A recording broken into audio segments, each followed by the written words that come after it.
کیونکہ میں بہت سارے لوگوں کو جانتا ہوں. مرتضی وہاب وہ لا منسٹر تھے, اس کی ہینڈ رائٹنگ ہے, آج بھی میرے پاس ہے. اس نے ہینڈ رائٹنگ سے کہا یہ کٹ کر کے یہ لکھیں, یہ لفظ صحیح نہیں ہے, یہ لکھیں. اس نے کہا یہ سب کاٹیں, ایسے نہیں, یہ لکھیں. اپنی ہینڈ رائٹنگ سے لکھا ہے. وہ آج بھی ایکسپرٹ کو دیں اگر اس کی ہینڈ رائٹنگ نہ نکل آئے, جس میں ان کی سارے لوگوں کی چیزیں کس کی کیا کیا ہے, کیسے کیا ہے, کیا کہتے ہیں.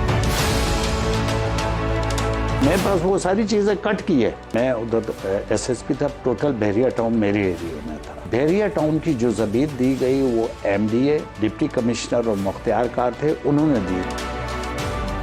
پولیس صرف لا اینڈ آرڈر کے لیے تھی. کوئی زمینیں انہوں نے خریدی تھی لوگوں کو, وہاں کے مقامی لوگوں سے پیسے دے کے. ملک ریاض نے وہ انہوں نے بیچا تو وہ کہتے تھے یہ تو 100 ایکڑ ہے. تو اس میں اگر کبھی کوئی جھگڑا فساد ہوتا تھا تو میں بھی پولیس بھیجتا تھا. اینٹی انکروچمنٹ بھی آتی تھی. جے آئی ٹی میں ہے, اس جے آئی ٹی کو آپ دیکھیں, اس میں 1300 بلین روپیز کا فائدہ دیا گیا صرف. یہ زرداری صاحب نے سارے آدمی سلیکٹ کیے تھے. زرداری صاحب کی گورنمنٹ تو ان کی تھی نا, ایم ڈی اے ان کے پاس تھا, ملک ڈیولپمنٹ اتھارٹی ان کے پاس تھی, ڈپٹی کمشنر ان کا تھا. وہ ایک نیب میں بھی بیچارہ بند ہو گیا, اسے جو کہا اسے کر دیا. اے سی, مختار کار, سب ان کے کرتے رہے.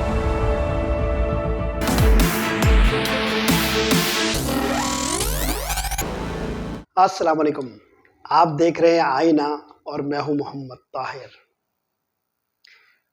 برطانیہ کے ایک سابق وزیر اعظم سر ونسٹن چرچل نے کہا تھا ایک اور سابق وزیر اعظم کے لیے کہ وہ بڑے لوگوں اور چھوٹے واقعات کے ماحول میں جیا. ہمارا مسئلہ یہ ہے کہ ہم بڑے مسئلوں, بڑے بحرانوں کے درمیان, چھوٹے لوگوں کے درمیان جی رہے ہیں. ہمارے مسئلے بڑے, مگر اس سے نمٹنے کے لیے درکار جو قیادتیں ہمیں میسر ہے ہر سطح پر, وہ بہت چھوٹے اور بونے لوگ ہیں. آج ہمارا موضوع ہے آصف علی زرداری اور ان کی جماعت پیپلز پارٹی. لگتا کچھ یوں ہے کہ آصف زرداری اور ان کی سیاسی جماعت سے سسٹم کا ایک حصہ ناراض ہو چکا ہے. یہ ناراضگی کچھ اس طرح ظاہر ہے, عیاں ہے کہ ہمارے ہاں سیاسی منچ پر جو واقعات ہوتے ہیں وہ اچانک نہیں ہوتے. اس کے پس پشت کچھ دوڑیاں ہوتی ہیں جو ہل رہی ہوتی ہے, کچھ ہاتھ ہوتے ہیں جو حرکت میں ہوتے ہیں. ہم پیپلز پارٹی کے خلاف کچھ لوگوں کو حرکت کرتے ہوئے دیکھ رہے ہیں, اور یہ حرکت جو ہم دیکھ رہے ہیں وہ ظاہر ہے ناقابل نظر انداز ہے. آپ نے 2 روز قبل ایک سابق ایس ایس پی افسر, پولیس افسر راؤ انوار کا انٹرویو دیکھا. یہ انٹرویو اگرچہ اپنی بنت اور بناوٹ میں, اپنے سوال اور جواب میں بہت پھیکا انٹرویو تھا. آصف علی زرداری ہمارے ملک میں ایک بجائے خود فی نفس ہی اپنے طور پر ہی ایک بہت بڑا مسئلہ ہے. لیکن یہ انٹرویو جوہری طور پر آصف علی زرداری سے متعلق کچھ مسئلوں کی نشاندہی کرتا ہے, اور یہ مسئلے وہ ہیں جن سے ہم سب پوری طرح واقف ہیں. اس انٹرویو میں کم از کم میرے لیے تو کوئی بھی بات انکشاف والی نہیں تھی. پھر اس انٹرویو میں سوالات بہت کمزور تھے جو اس پولیس افسر سے کیے جانے چاہیے تھے, لیکن پھر بھی ایک کمزور ہی صحیح, ایک بہت زیادہ پھیکا ہی صحیح, یہ انٹرویو اس لحاظ سے اہم ہے کہ راؤ انوار ایسے لوگ روز روز گفتگو نہیں کرتے. یہ ٹی وی پر جب آتے ہیں تو بلا وجہ نہیں آتے, کوئی ہاتھ ہوتا ہے جو حرکت میں ہوتا ہے. راؤ انوار نے اس انٹرویو میں جو گفتگو کی اس میں سے اکثر باتیں وہ ہیں جو انٹرویو کرنے والی خاتون کے سوالوں کے جواب میں نہیں تھی, بلکہ وہ خود سے ہی بول رہے تھے. گویا راؤ انوار صاحب کو کیا گفتگو کرنی تھی وہ اپنا ایجنڈا خود لے کر آئے تھے اور ان کو وہ ساری باتیں کرنی تھی. راؤ انوار کے بارے میں آپ جانتے ہیں کہ یہ آصف علی زرداری صاحب کے لیے ہی کام کرتے تھے, ان کے ہی حاشیہ بردار تھے, اور پولیس میں انہیں ایک آصف زرداری کے ایجنٹ افسر کی شہرت حاصل تھی. وہ جن امور کو انجام دیتے تھے ان امور کے متعلق ان کی پولیس محکمے کے اعلیٰ ترین افسران بشمول آئی جی بھی کوئی باز پرس نہیں کر سکتے تھے. زمینوں پر قبضوں سے لے کر غلط پولیس مقابلوں تک ہر وہ واقعہ جو ایک غلط کار پولیس افسر کے ساتھ منسوب کیا جا سکتا ہے وہ ان کے خلاف شواہد کے ساتھ موجود ہے۔ لیکن نقیب اللہ محسود کے جعلی پولیس مقابلے کے بعد راؤ انوار کو جس طرح بچایا گیا، اس کے بعد راؤ انوار میں کچھ تبدیلیاں آئیں اور راؤ انوار نے اپنا قبلہ تھوڑا سا تبدیل کیا۔ وہ شخص جو آصف علی زرداری کی ناک کا بال تھا اور آصف علی زرداری کے ایسے ناپسندیدہ کام سر انجام دیتا تھا جو قانون کی زبان میں قابل دست اندازی پولیس جرم ہوتے ہیں، وہ خود محکمہ پولیس کا یہ افسر بخوشی بجا لاتا تھا۔ مگر اب وہ راؤ انوار آصف علی زرداری کے خلاف لب کشا ہے، تو یہ بلا وجہ نہیں ہے۔ اسی دوران ہم نے ایک اور موو یہ دیکھی ہے کہ کراچی کی سٹی گورنمنٹ کے حوالے سے ہمیں حافظ نعیم الرحمن صاحب امیر جماعت اسلامی کراچی یہ کہتے ہوئے نظر آ رہے ہیں کہ وہ عنقریب ایک تحریک عدم اعتماد لانے والے ہیں۔ ان دونوں واقعات سے ذرا پہلے ہم نے آصف علی زرداری اور بلاول بھٹو کے درمیان ایک چپکلش دیکھی۔ کچھ لوگوں نے اس کو ایک ساختہ چپکلش کہا اور ایک بناوٹی چپکلش کہا، لیکن میرا یہ تجزیہ ہے کہ آصف علی زرداری اور بلاول کے درمیان جو اختلافات ہیں وہ سنجیدہ نوعیت کے ہیں اور حقیقی ہیں۔ آصف علی زرداری کے بیٹے بلاول بھٹو اپنی نوجوانی کے اس دور میں ہیں جہاں وہ آدرش پرستی کے شکار ہے، آئیڈیلزم کے شکار ہے، اور وہ یہ سمجھتے ہیں کہ ذوالفقار علی بھٹو اور بے نظیر بھٹو صاحبہ کی پولیٹکس کرتے ہوئے وہ کوئی مقام سندھ کے علاوہ باقی دوسرے صوبوں میں بھی پا سکتے ہیں، جبکہ آصف علی زرداری سیاسی طور پر ایک بوجھ ہے اور ان کے ساتھ منسلک رہنے سے ان کے لیے کچھ مسائل پیدا ہو سکتے ہیں اور ان کی عوامی شہرت کو بھی داغدار کریں گے۔ لیکن ان کے ساتھ کچھ عملی مسائل ہے کہ وہ آصف علی زرداری سے اپنا دامن نہیں چھڑا سکتے۔ چنانچہ وہ ایک طرف آصف علی زرداری کی پشت سے آنے والی آوازوں اور دوسری طرف ذوالفقار علی بھٹو اور بے نظیر بھٹو کے آگے کی منزل کے درمیان پھنسے ہوئے ہیں۔ پیچھے انہیں آصف علی زرداری کی آواز کا تعاقب کا مسئلہ درپیش ہے اور آگے انہیں ذوالفقار علی بھٹو اور بے نظیر بھٹو کی پولیٹکس کے آئیڈیالزم اور مستقبل کا جو ہے وہ لپکا ہے۔ تو یوں ان آوازوں کا پیچھا اور آگے کا یہ لپکا، اس کے درمیان یہ تذبذب کی شکار نوجوان شخصیت ہے۔ مگر مسئلہ یہ ہے کہ یہ سب چیزیں کیا ہو رہی ہیں؟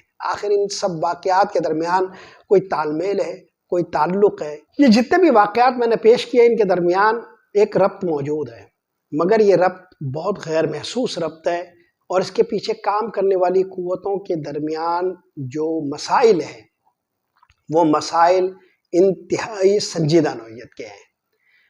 ایسا لگتا ہے کہ آصف علی زرداری کچھ قوتوں کے لیے ایک بوجھ ہے اور کچھ قوتوں کے لیے وہ پسندیدہ ہے آج بھی۔ چنانچہ جن قوتوں کے لیے آصف علی زرداری بوجھ ہے وہ طاقت کے زیادہ بڑے حصے پر غلبہ رکھنے کے باعث آصف علی زرداری کو کنارے لگا رہی ہے۔ یہ سارا جو ہم معاملہ دیکھ رہے ہیں وہ پس پشت اسی کھیل کا غماز اور عکاس لگ رہا ہے۔ ہوا کچھ یوں ہے کہ آپ نے پچھلے ہفتوں میں آصف علی زرداری کے جو 2 انٹرویوز دیکھے وہ دراصل انٹرویوز اور اس کے سوال و جواب اس احساس اور ادراک کے ساتھ تھے کہ آصف علی زرداری یہ سمجھ رہے تھے کہ بلاول بھٹو کی جو آدرش پرستی والی سیاست ہے وہ ان کے لیے بعد میں معاملات کرنے کے لیے یا طاقتور حلقوں سے معاملات طے کرنے کے لیے پریشانی کا باعث بن سکتی ہے۔ چنانچہ آصف علی زرداری ایک موقع پرست اور معاملہ فہم کے طور پر ابھی سے بلاول بھٹو کو ابینڈن کرنے، چھوڑ دینے یا نظر انداز کرنے کے اشارے دے رہے ہیں۔ ایسا وہ اس لیے کر رہے ہیں کہ بلاول بھٹو کی سیاست آئندہ کے جو حالات اور معاملات بن رہے ہیں اس میں ایک پیپلز پارٹی کے مستقبل کے لیے رکاوٹ بن سکتی ہے۔ چنانچہ بلاول بھٹو سے جان چھڑانے کا تأثر دے کر وہ اگلی سیاست میں پیپلز پارٹی کے لیے گنجائش اور اپنے لیے ایک مقام پیدا کرنے کی کوشش کر رہے ہیں۔ آپ نے ایک انٹرویو میں یہ ملاحظہ کیا کہ آصف علی زرداری صاحب یہ کہہ رہے ہیں کہ بلاول بھٹو خود الیکشن لڑنے کے لیے ان کے ہاتھ کے ٹکٹ کے محتاج ہیں، اور انہیں ایک ناتجربہ کار آدمی بھی کہا، ایک ناتجربہ کار شخص بھی کہا۔ تو ایک ناتجربہ کار بیٹے کو وزیر اعظم کے طور پر پچ کرنا یا وزیر اعظم باور کرانا یا وزیر اعظم کے لیے پیش کرنا خود ان کے لیے بھی بعد کے دنوں میں مشکل ہوگا۔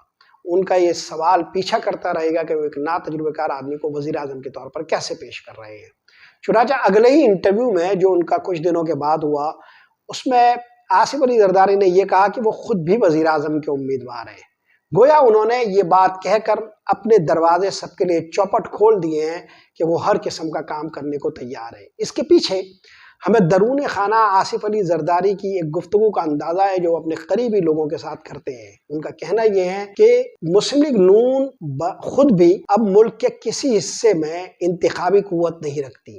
جو لوگ پیپلز پارٹی کے حوالے سے ملک کے باقی صوبوں میں نمائندہ حیثیت نہ ہونے کا ایک تانا دیتے ہیں یا سوال اٹھاتے ہیں، انہیں یہ معلوم ہونا چاہیے کہ مسلم لیگ نون اب پنجاب تو کجا لاہور میں بھی کسی سرپرستی کے بغیر کوئی بڑی سیٹیں حاصل نہیں کر سکتی۔ چنانچہ جب مسلم لیگ نون کو بھی جتوانے کے لیے کسی غیبی مدد کی ضرورت ہے، مسلم لیگ نون اور نواز شریف کا انتخاب کیوں، جب کہ پیپلز پارٹی سندھ کے اندر تو اب بھی جیتنے کے قابل ہے۔ تو جب آپ کو انتخاب کسی ایسی سیاسی قوت کا کرنا ہے جس کی حمایت بھی آپ کو حاصل کرنی ہے، جس کی نشستیں بھی آپ کو حاصل کرنی ہے، جن کو جتوانا بھی آپ کو ہے، تو پھر پی ایم ایل این کیوں، پیپلز پارٹی کیوں نہیں؟ پھر وہ یہ بھی کہہ رہے ہیں کہ وہاں تو آپ کو بات منوانے کے لیے، ایجنڈا منوانے کے لیے کوئی دشواری بھی ہوگی، یہاں تو صلاح عام ہے یاران نقتدا کے لیے، اور ہم نشستہ راہ بیٹھے ہیں، یعنی مثال ساحل مبرم نشستہ راہ میں ہیں۔ تو یوں زرداری صاحب یہ کہہ رہے ہیں کہ ہم ہر چیز ماننے کو تیار ہیں، اور وہاں آپ کی بہت ساری چیزوں میں آپ کو رکاوٹوں کا مسئلہ بھی درپیش ہوگا۔ وہ نواز شریف کے ماضی کے حوالے دے کر یہ بات کر رہے ہیں۔ تو ان کا یہ خیال ہے کہ ایک موقع پر انتخابات کے اسی عمل کے دوران کچھ نہ کچھ ایسا ہوگا کہ جب زرداری سے بات کرنی پڑے گی، لہٰذا وہ ابھی سے بلاول کے حوالے سے یہ راستہ اور گنجائش چھوڑ کر کہ وہ ان کو ابینڈن کر سکتے ہیں، یہ اشارے دے رہے ہیں کہ ہر قسم کی بات چیت کے لیے وہ تیار ہے۔ یہ وہ ماحول ہے جس کے درمیان ان کے خلاف کچھ کوششیں بھی ہو رہی ہے، اور وہ یہ زرداری کا نام راو انوار صاحب لے رہے ہیں، اور ان کی اب واحد جو نمائندہ قوت برقرار ہے وہ کراچی کی بلدیاتی حکومت ہے، جہاں مرتضیٰ وہاب میئر کراچی ہے، اور راو انوار صاحب مرتضیٰ وہاب کے حوالے سے بھی انتہائی سنجیدہ نوعیت کے الزامات لگا رہے ہیں۔ پھر ان کے خلاف بلدیہ عظمیٰ کراچی کی اپوزیشن بھی حرکت میں آ چکی ہے جو جماعت اسلامی کی ہے، اور آپ اچھی طرح جانتے ہیں کہ جو بلدیہ عظمیٰ کراچی کے الیکشن تھے اس میں یہ ہنسا جو پیپلز پارٹی نے پورا کیا تھا سٹی گورنمنٹ حاصل کرنے کے لیے، وہ کس طرح کیا تھا، جو ریگنگ ہوئی تھی اور پی ٹی آئی کے لوگوں کو ادھر سے ادھر کیا گیا تھا، تو یہ سارا کھیل تھا جو مرتضیٰ وہاب کو جتوانے کے لیے کیا گیا تھا۔ اگر یہ فیصلہ کر لیا گیا کہ سٹی گورنمنٹ کے اندر میئر کراچی کو تبدیل کر دینا ہے، تو یہ ایک حلے میں ہی ہو جائے گا۔ یہ سارے اشارے جو ہم دیکھ رہے ہیں کہ آج کل سیاسی منچ پر ہو رہے ہیں، وہ پیپلز پارٹی کے لیے کوئی اچھی خبر نہیں لا رہے۔ واضح یہ ہو رہا ہے کہ کوئی ایک کھیل ہے جو پیپلز پارٹی کے خلاف شروع ہو چکا ہے، لیکن آصف علی زرداری جو اشارے دے رہے ہیں وہ بھی سسٹم کی کچھ قوتوں کی طرف سے جو ان کو اشارے دیے جا رہے ہیں اور جو حالات ان کے لیے پیدا کیے جا رہے ہیں اس میں ہی ممکن ہے۔ آصف علی زرداری حالات کی جو ریڈنگ کر رہے ہیں وہ بغیر اس معلومات کے نہیں ہو سکتی جو انہیں سسٹم سے ہی مہیا کی جائے۔ چنانچہ ہم یہ دیکھ رہے ہیں کہ آصف علی زرداری کا اپنا جو سسٹم ہے، اس سسٹم کو پاکستان کے ایک بڑے سسٹم سے سنجیدہ نوعیت کا خطرہ لاحق ہو چکا ہے۔ چنانچہ آپ اگلے دنوں میں کچھ نئے کھیل بھی دیکھیں گے جس میں آصف علی زرداری اور ان کی پیپلز پارٹی کو حاشیے پر دھکیلنے یا کنارے پر لانے کی کوشش کی جائے گی۔ مگر ایک اور معاملہ بھی ہے، کیا آصف علی زرداری کو دیوار سے لگا دینا ہی اس کھیل کا پورا مقصد ہے؟ میرا خیال ہے کہ نہیں۔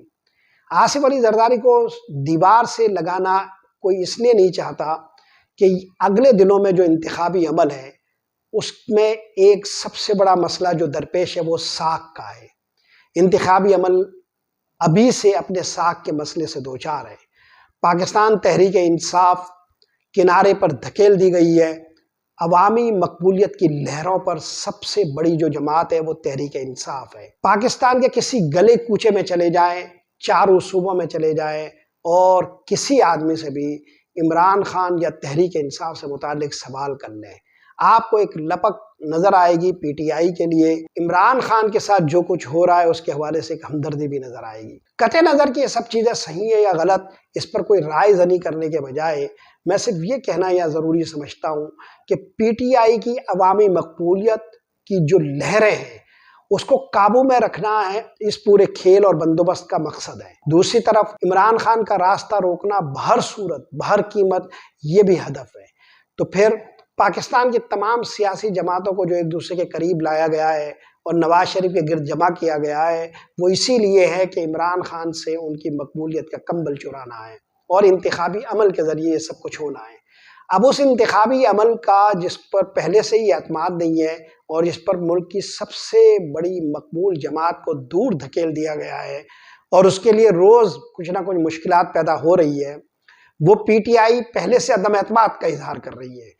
ایسے میں اگر آصف علی زرداری اور ان کی پیپلز پارٹی کے سا کو بھی دیوار سے لگا دیا گیا تو پیپلز پارٹی کی طرف سے جو بیان آئے گا اس انتخابی عمل کے حوالے سے وہ بہت ہی سنجیدہ نوعیت کا ہوگا۔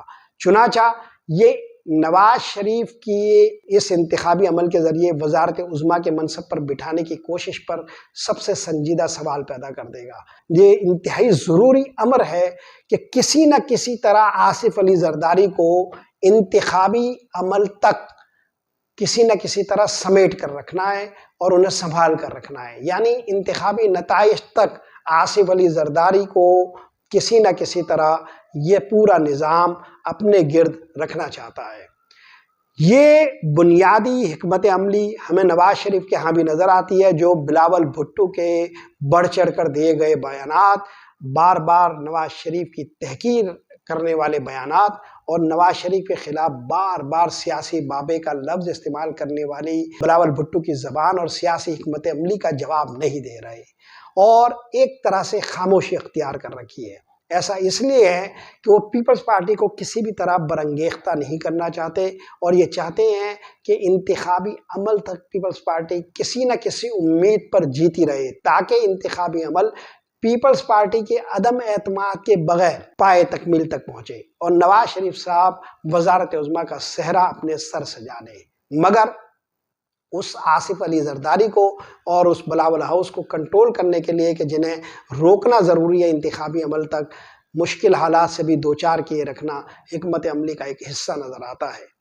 اگر پیپلز پارٹی کو سندھ سے کھدیڑ دیا گیا تو پیپلز پارٹی اپنے مستقبل کے مسئلے سے دوچار ہو جائے گی اور پیپلز پارٹی کے لیے سروائیول کا بھی مسئلہ پیدا ہو جائے گا۔ تو ہم حالیہ دنوں میں جو مووز دیکھ رہے ہیں، جو اقدامات دیکھ رہے ہیں، یہ انتہائی سنجیدہ نوعیت کے ہیں۔ پیپلز پارٹی اس سے کیسے عہدہ برا ہوتی ہے، پیپلز پارٹی ان تمام بحرانوں سے کیسے نکلتی ہے، یہ ایک سب سے بڑا سوال ہے۔ مگر ہم اگلے دنوں میں آصف علی زرداری پر مزید حملے ہوتے ہوئے دیکھ رہے ہیں، پیپلز پارٹی کے سسٹم پر مزید حملے ہوتے ہوئے دیکھ رہے ہیں۔ آج کے لیے یہی کچھ۔ محمد طاہر کو اجازت دیجیے۔ اللہ نگہبان۔